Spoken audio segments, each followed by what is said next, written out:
Hi, ఎలా ఉన్నారు? Okay, మీరంతా బాగుండాలని కోరుకుంటూ వీడియో చేస్తున్నాను. ఈరోజు నేను ఇంకో టాపిక్ మీకోసం తీసుకుని వచ్చాను. అది ఏం టాపిక్ అంటే, ఒకసారి అదే విధంగా మార్నింగ్ ఇంకో పేపర్లో చూశాను. పేపర్లోని ఒక హెడ్డింగ్ గురించి మాట్లాడుకున్నాం. పేపర్లో హెడ్డింగ్ గురించే మాట్లాడుకున్నాం. ఆ హెడ్డింగ్ ఏంటి, తర్వాత ఏం వేశారో ఒకసారి చూసి తర్వాత వీడియోలోకి వెళ్దాం. ఎందుకంటే ఆ హెడ్డింగ్లో చాలా విషయాలు ఉన్నాయి.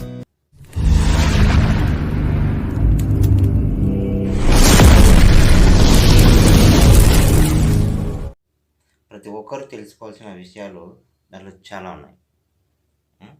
సో ఆ హెడ్డింగ్ ఏంటి, ఆ హెడ్డింగ్లో ఏమున్నాయి, దాన్ని మనము దాంట్లోని ఒక రకమైన కోణం, అందరూ చాలా విషయాలుగా చెప్తారు.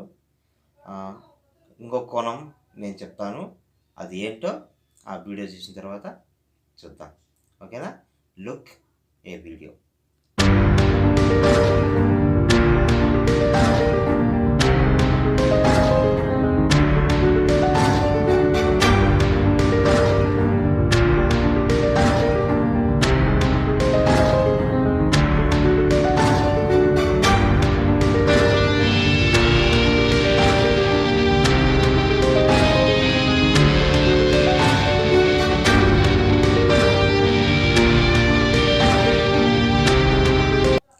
హాయ్, చూశారు కదా? ఈ వీడియోలో మీరేం చూశారు? అది ఒక పత్రిక, అందరికీ తెలుసు. ఆ పత్రిక అందరికీ తెలుసు. ఆ పత్రికలో ఏముంది చెప్పండి చూద్దాం. అంటే ఒక కులాన్ని ఇంకొక కులానికి అంటగట్టడం, ఒకరి తప్పులని ఇంకొకరికి అంటగట్టడం, అలాగే ఒకరి మసిపూసి మారేడుకాయ ఇంకొకరిని చేయడం, అంటే మొఖాన వేయడం. అంటే మాకేనా మసి అంటుకునేది, మీకు కూడా అంటుకుంటుంది కదా అనేసి ఆ మసిగుడ్డని తీసి వాళ్ళ మొఖాన వేయడం. ఇట్లా కొన్ని పత్రికల్లో రాస్తుంటారు. అందరినీ అనను కానీ, ఎందుకు ఇటువంటి హెడ్డింగ్స్ నాకు నచ్చలేదు. అందరూ విషయం వేరే. సో ఆ విషయం గురించి నేను నా స్టైల్లో ఒక కోణం చెప్పాలనుకున్నా. ఏంటంటే, చాలా పత్రికలు కూడా హెడ్డింగ్స్ పెడతాయి. ఈ పత్రికల్లో ఒక ఎలక్షన్ కమిషన్ గురించి రాశారు. ఎలక్షన్ కమిషన్ అంటే ఏంటి? ఎలక్షన్ కమిషన్ అనేది ఇప్పుడు ఎలక్షన్ టైంలో అతనే సీఎం లాగా మొత్తం రాష్ట్రాన్ని మొత్తము రూల్ చేసేది వాళ్ళే. మనం ఏం డిసైడ్ చేయాలనే వాళ్ళే.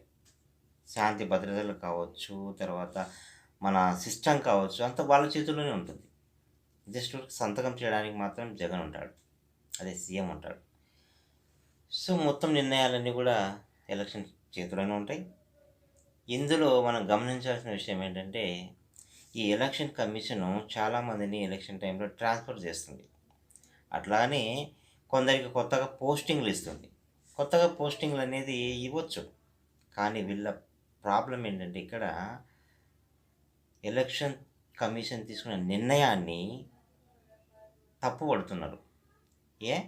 ఎలక్షన్ కమిషన్ స్వతంత్ర నిర్ణయం ఉంటుంది కదా, వాళ్ళకి ఎవరైనా ఇచ్చుకోవచ్చు, ఎవరైనా జాబ్లోకి చేర్చుకోవచ్చు, ఏ పోస్టులు అయినా ఇవ్వచ్చు, వాళ్ళ నిర్ణయమే ఫైనల్ ఇలాంటి టైంలో. సో కొందరు రిక్రూట్మెంట్ చేసి కొత్తగా ఎస్పీలుగా ఎన్నుకున్నారు డైరెక్ట్గా. అంటే వీళ్ళ ప్రాబ్లం ఏంటంటే, అంటే వాళ్ళ ప్రాబ్లం ఏంటంటే, డైరెక్ట్గా ఎలా రిక్రూట్ చేస్తారు? ప్రమోషన్ ఇచ్చి చేయాలి కదా. పాత వాళ్ళు ఉంటారు, రిటైర్డ్ అయిన వాళ్ళు ఉంటారు, వాళ్ళని తీసుకొని ప్రమోషన్ చేసి తీసుకోవచ్చు కదా. ఏం వాళ్ళకి తెలియదు? వాళ్ళు ఐఏఎస్ ఐపీఎస్ చదవలే.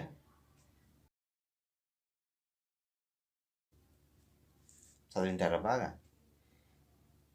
వాళ్ళకు ఎంతో నాలెడ్జ్ ఉంటుంది. వాళ్ళ నాలెడ్జ్ దృష్ట్యా వాళ్ళు చేస్తారు. మళ్ళీ ఇంకొక పేపర్లో వీళ్ళంతా కలిపి ఈ ఎస్పీలు, ఈ రిక్రూట్మెంట్ చేసినప్పుడు ఎస్పీలందరూ కూడా ఒక పార్టీకి చెందిన వాళ్ళు అని ఒక స్టాంప్ వేయడం జరిగింది. ఈ ఎస్పీలు, ఈ రిక్రూట్మెంట్ చేసిన ఏ కలెక్టర్లు, ఎస్పీలు అనేది ఒక పార్టీకి చెందిన వాళ్ళు. యా ఇంతకుముందు వాళ్ళు ఆ విధంగా చేయలేదా? ఇప్పుడు చెప్పండి, ఇప్పుడున్న ఎస్పీలందరూ ఆ పార్టీకి చెందిన వాళ్ళు, రైట్? అలాగే కలెక్టర్లంతా ఆ పార్టీకి చెందిన వాళ్ళు, జడ్జీలంతా ఆ పార్టీకి చెందిన వాళ్ళు. రేపొద్దు చెప్పండి, లాస్ట్కు చెప్పచ్చు, ప్రైమ్ మినిస్టర్ కూడా ఆ పార్టీకి చెందినవాడు చెప్తున్నారు. ఎక్కడికి నోటికి ఎంత ఉంటే అది మాట్లాడేస్తారా?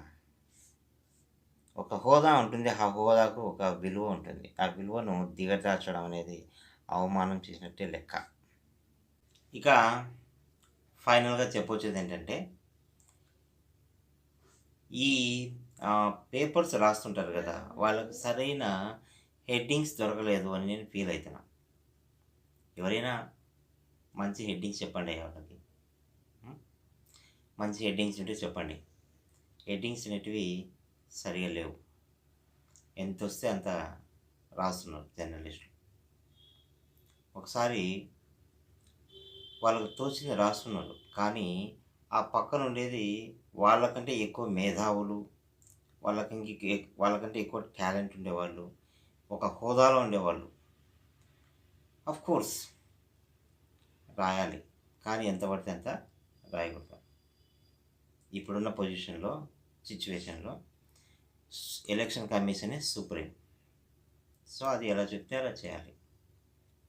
కాదు అని చెప్పడం ఎంతవరకు కరెక్ట్? కాదు అని పేపర్సే రాస్తున్నట్టున్నాయి. సో హెడ్డింగ్స్ కొంచెము మార్చండి. జై హింద్. ఇంకో మాట, నా ఛానల్కి లైక్ చేయండి.